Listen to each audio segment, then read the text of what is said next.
Hello, welcome to Foothills. We're glad you're joining us, whether you're here in person or online. Thanks for being here. We are in our last week, our last day of our At the Movie series. We've been going over a bunch of them. We've done some pretty intense ones like Saving Private Ryan. We've done some more fun ones like the Spider-Man. There's been a bunch of different ones we've done. But today we're going to get a little bit intellectual, academic, philosophical. The movie we're doing has some archetypes in it that are going to be great. There's some metaphysical questions it deals with. So there's some pretty crazy stuff going on. I'm talking about Hitch with Will Smith from 2005. You know, if you haven't seen the philosophy in it, I guarantee you'll see it by the end of it today. But it's a ton of fun. We're going to have a fun day today. And here's the trailer. Here's what it's like.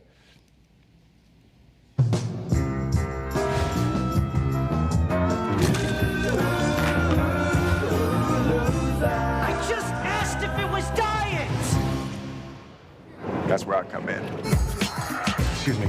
By asking if it was diet, she took it as you trying to imply that you thought she was fat. Go get a red rose, get a regular Coke, tell her she's everything you never knew you always wanted. Any problems, give me a call. From Columbia Pictures. Did you ever hear this guy they call the date doctor? Urban myth. Really? Absolutely. I was told you were the guy that helps guys like me. Nobody's perfect. That's pathetic. Pathetic. But one man My name is Alex Hitchens. Call me Hitch. can help you come close. Let me give you my number. Do you have a pen?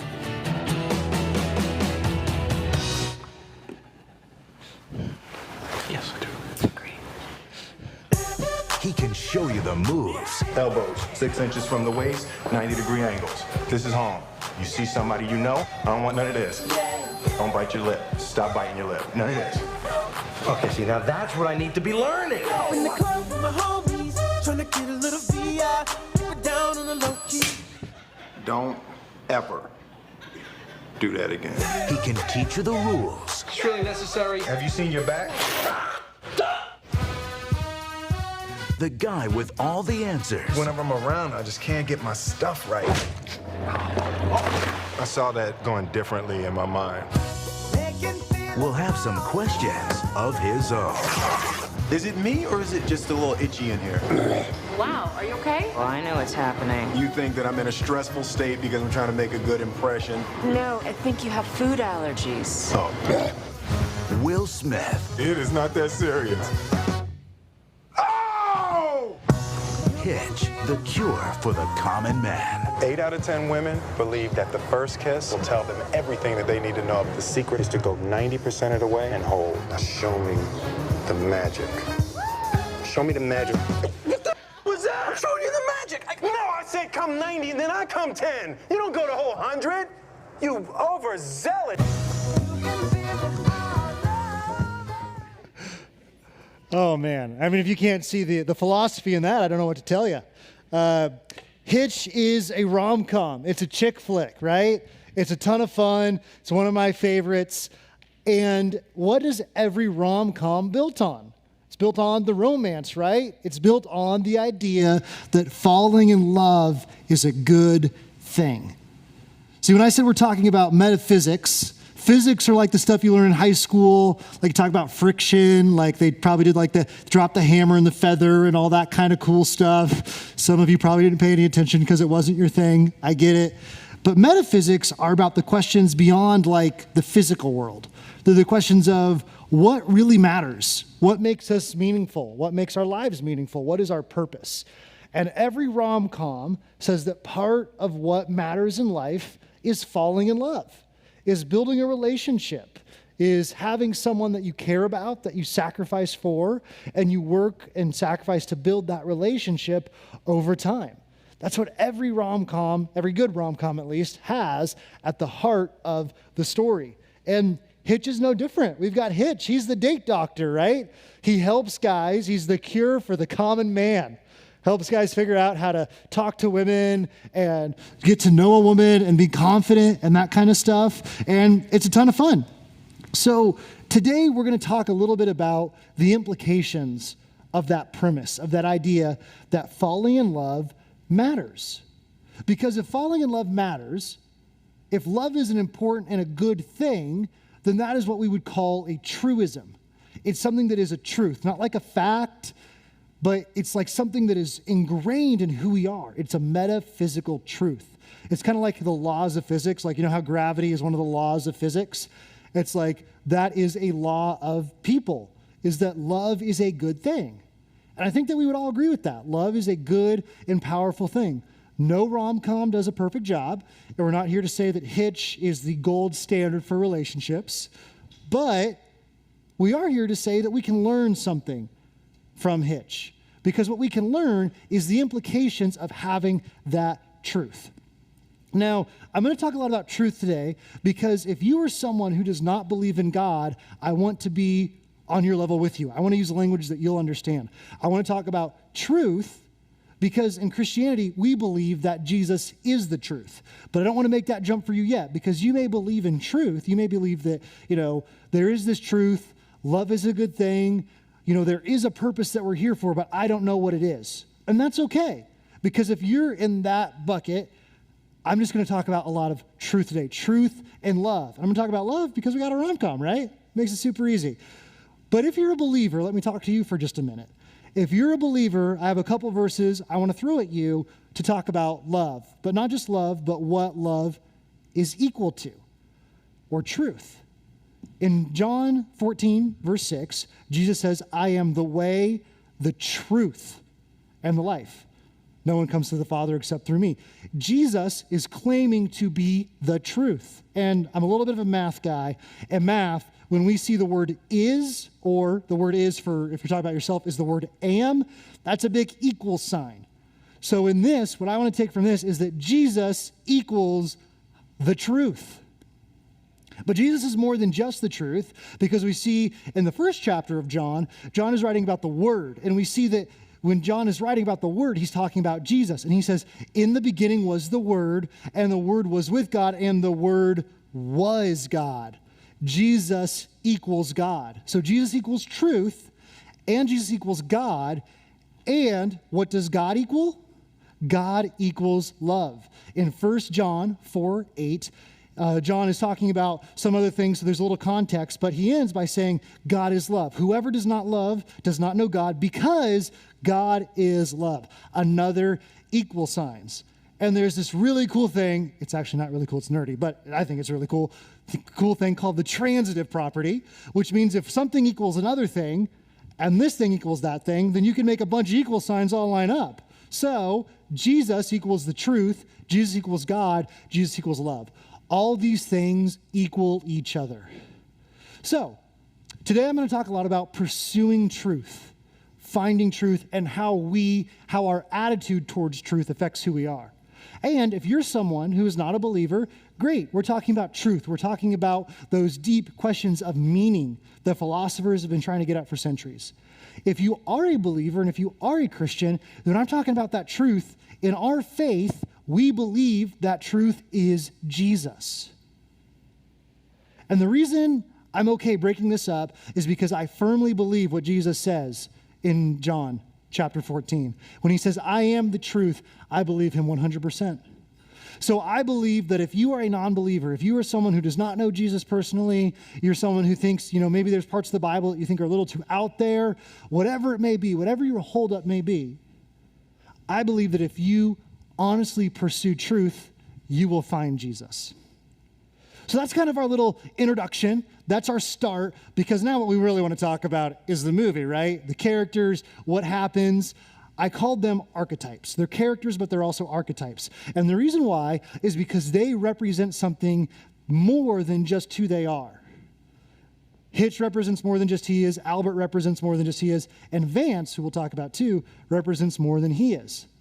I want to start off with Vance. He's someone that you probably don't really even remember, even if you've seen the movie a bunch. Like, I had to look up his name. Like, I love this movie, but I was still like, I don't know what that guy's name is. He's just the guy.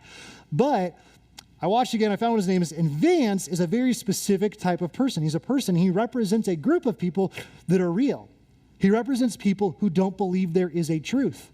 He's the guy in the rom-com, there's always a guy in the rom-com who doesn't believe in love, who doesn't think it matters, who doesn't think it's worth pursuing. Vance does not believe there is love or there is truth. Or if he does, he just wants it to be focused on him. So what does that look like for him? Can we play the clip? Hey Foothills family, welcome back to At the Movies. Now, just like previous weeks, we can't show you the actual clip that we're watching in the auditorium, but I'm going to do my best to explain to you what's going on in these clips so that you understand what Zach is trying to show you when you go back into the service. Now, this first clip actually starts off in a restaurant. You see a very well-dressed man, a man that works on Wall Street, his slicked hair, power suit, sitting at a table flipping a card. Now, on this card, it shows a close-up. There's just an address and a phone number and no name. Now, this man is named Vance, and in walks Hitch, played by Will Smith. Now, Hitch, also well-dressed, walks up, shakes his hand, sits down, and says, "Tell me about this lady that you're falling for." And he basically says, "You know, I met her. She's just got this thing. It's not just her look. She's got an X factor. I'm just crazy about her." And Hitch says, "Well, how'd you meet her?" He says, "Well, I was picking out PJs for my mom." And Hitch kind of calls him out and says, "Well, is that what you were doing, or were you shopping for lingerie for another woman?" He's like, "Yeah, you got me, but I'm not seeing her anymore. I'm all about this woman. I got her phone number. I called her and she just won't return my calls." And Hitch basically says, "Well, what? You got it bad, don't you?" And he's like, "Yeah, you know, colors are fading. The world just isn't the same. And I don't think things are going to snap back until," and then we're actually going to cut the clip there because he says some things that are not so great. "Unless I what?" Now, if he believed in love, if he believed in truth, he'd want to be with her. And real love, we know, is not just a physical thing. It's a thing where you care for another person. You sacrifice for them. You want to build them up and help them.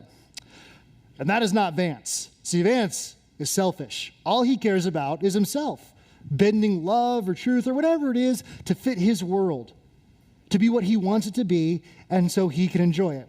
So he uses some colorful words and phrases that basically expose that he's just a womanizer. That's all he cares about.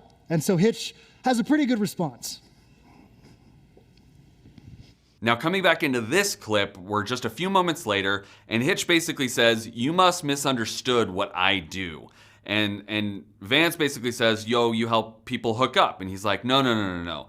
I actually help people make connections." And he's like, "No, I'm just more looking for the getting to sleep with her thing." And Hitch basically says, "You know, I only work with people that actually like women, not pigs like you." And he stands up to leave, and Vance basically turns and grabs his hand and stops him and says, "You know, I wear a power suit, power tie, power steering. I'm all about power. People do what I want."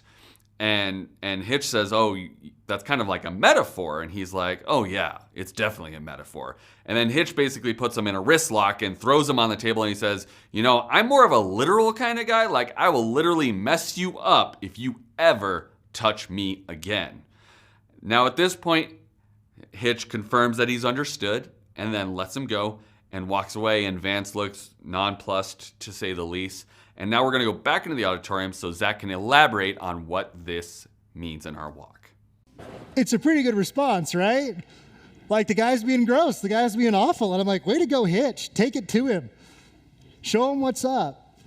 See, that's not the right outlook on life. And what I really enjoy is in this movie, it makes it really clear. He is an obvious villain. He's an obvious bad guy.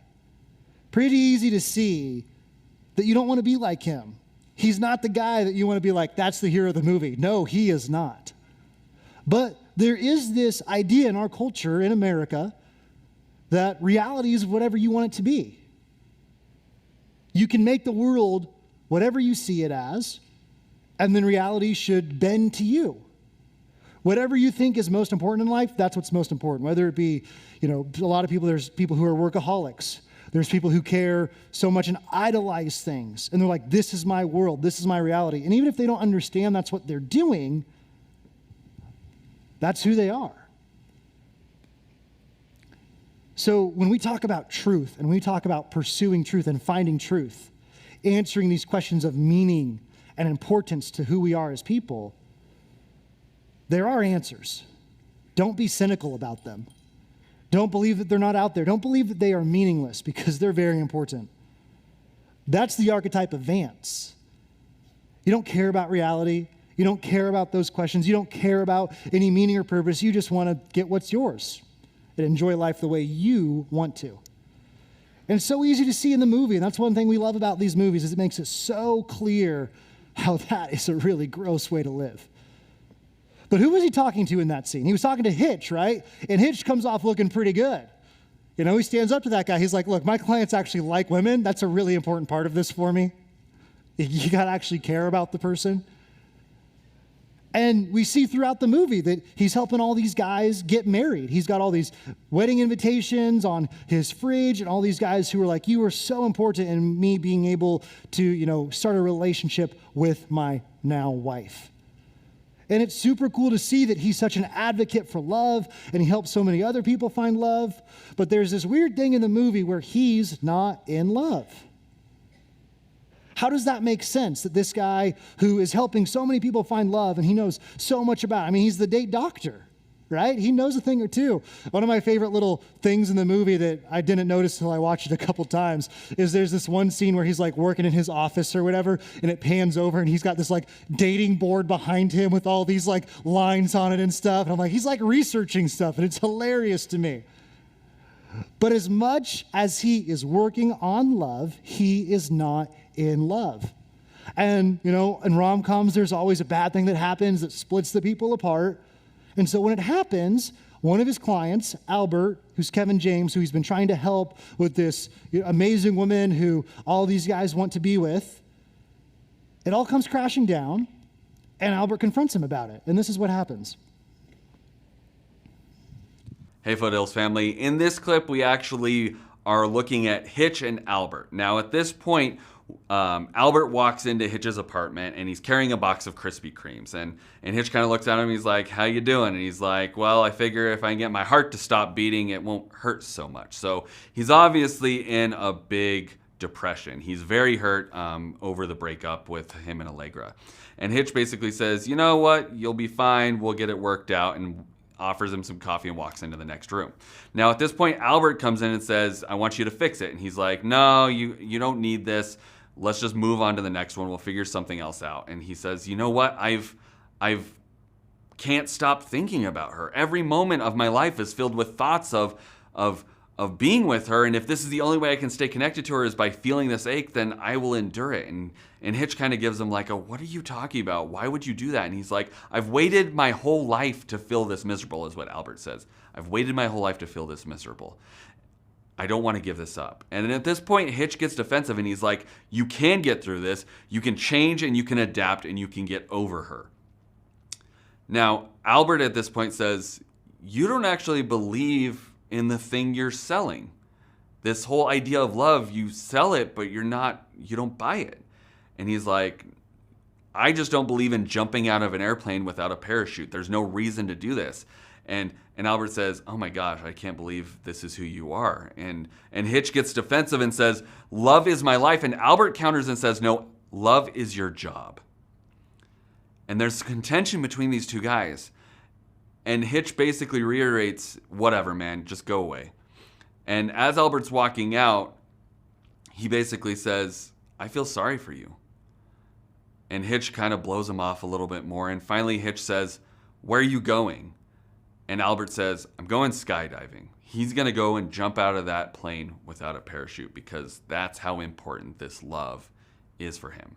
So at this point, I'm going to send you back into the auditorium so that Zach can explain a little bit more about how this is relevant to our walk of faith. Hitch is helping all these people find love. It's his life, right? But Albert calls him out. It's just his job. What is your attitude to the truth? A great many people, especially in our country, think, well, I may not know the truth, but I'll just be a good person. That's what that attitude is. It becomes a job. Morality is a thing you just kind of do. Oh, I'll follow the truth. It's good. This is what people say is good. If you're a follower of Christ, the only difference, if you are not radically changed by Jesus, is that, church is kind of your job. Getting to church, following the rules that the church says is good.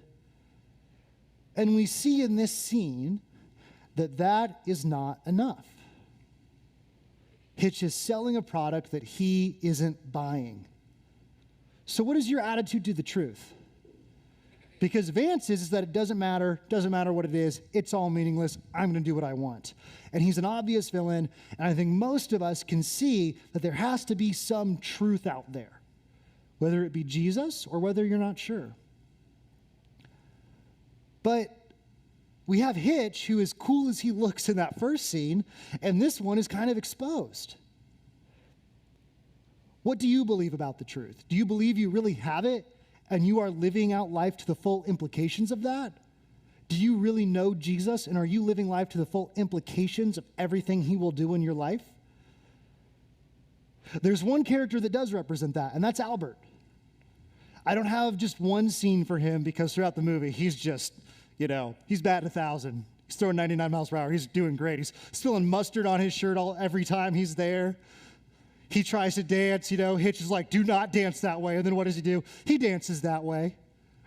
At the start of the movie, all he has are like brown suits. Every single time you see him at the beginning, it's either like brown or dark gray. Those are his only two options.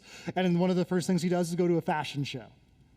Like, he is getting out there. He is looking silly a lot of the time. He looks like one of the things they say, he looks like a dork all the time. He just is not, he's not handsome like Hitch is. He's not like super suave or super cool. No, he's just looking silly all day long. But he's looking silly because he's putting himself in new situations. He's going to this fashion gala show thing that I look at that, I'm like, I don't know if I'd make it out there. He's going to a Knicks game, which if you're a Knicks fan, that sounds pretty rough. They're not that good. But he's going to a Knicks game, and he's being himself, and he's dancing and doing all these things that are uncomfortable and different, including, as you saw in the trailer, the kiss. He's like, oh, I have to kiss her? I did not think about that part of this. But he's putting himself in these uncomfortable situations, and he's changing throughout the movie. And I want to make it really clear, the point of this today is not that if there's a guy or girl you like, you need to change and be what they want. That's not what we're going for. But the truth changes you. If you're a follower of Christ and you know him, you will know that if you truly have a relationship with him, he changes you. He puts you in uncomfortable positions. He molds you and changes who you are. Because he is not complacent with you. And if you are someone who is not sure it's Christ, if you're out there watching or you're here today, however you may be hearing this, if you don't know, if you're like, I'm not sure about the truth, then it's critically important you find it. Because the questions of meaning and purpose that we have, how we got here, do we matter or do we not matter? What makes our lives meaningful? What is valuable to pursue in life? The answers to those questions will radically change how you behave and how you act. We have a group, there's a group of atheists who want to, I think they're intellectually honest, which I appreciate. But as they are discovering more and more science, their position is that there is nothing except the physical world. And therefore, there's no consciousness really. We're just, a biological and chemical process, which means that everything is scientific and we're deterministic. There's no free will. We don't make choices. All of that is an illusion. And the implications of that are terrible. There's no crime, there's no justice or injustice because everyone's just doing something that's deterministic. No one is choosing anything, so how can you punish someone? There was a mom at one of these talks with these guys, and she asked the question of, hey, so what do I do with my 5-year-old? Do I just be like, oh, you're deterministic, do whatever you want? I don't think that's gonna work, and I imagine anyone who's a parent out there is like that no, don't do that. And he was like, well, it's worth upholding the illusion that there's right and wrong. Does that not sound silly? But that's the implications of what he believes the truth is. What you believe is the truth will radically affect how you live life, but only if you honestly pursue it. Are you honestly pursuing the truth? If you're a believer, are you fully pursuing Jesus? Or has it become a thing of complacency, where it's just a job? What I love about movies is they always have an ending, right? Some movies have pretty bad endings, but Hitch has a good one. we see a resolution for all of these characters. First, I want to show the resolution for Vance, and the poor production team is like, I'm doing things out of order, so guys, I'm sorry. But first, I want to show the resolution for Vance, because it's pretty funny. Hey Foothills family, welcome back. Now, the clip that we're watching in the auditorium is actually opening on Vance, the sleazy business guy that we met earlier in the first clip. Now, at this point, he's on Wall Street and he's walking off the trading floor, and there is a reporter named Sarah waiting for him in the lobby. She walks up to him and says, "Hey Vance, long time no see," and he kind of starts hitting on her, and then he realizes that she's a reporter. And he says, "Well, what do you want?" And she's like, "I just want to talk to you about the dating consultant you tried to hire." At this point, he gets defensive as of needing a dating consultant, so he just starts walking away.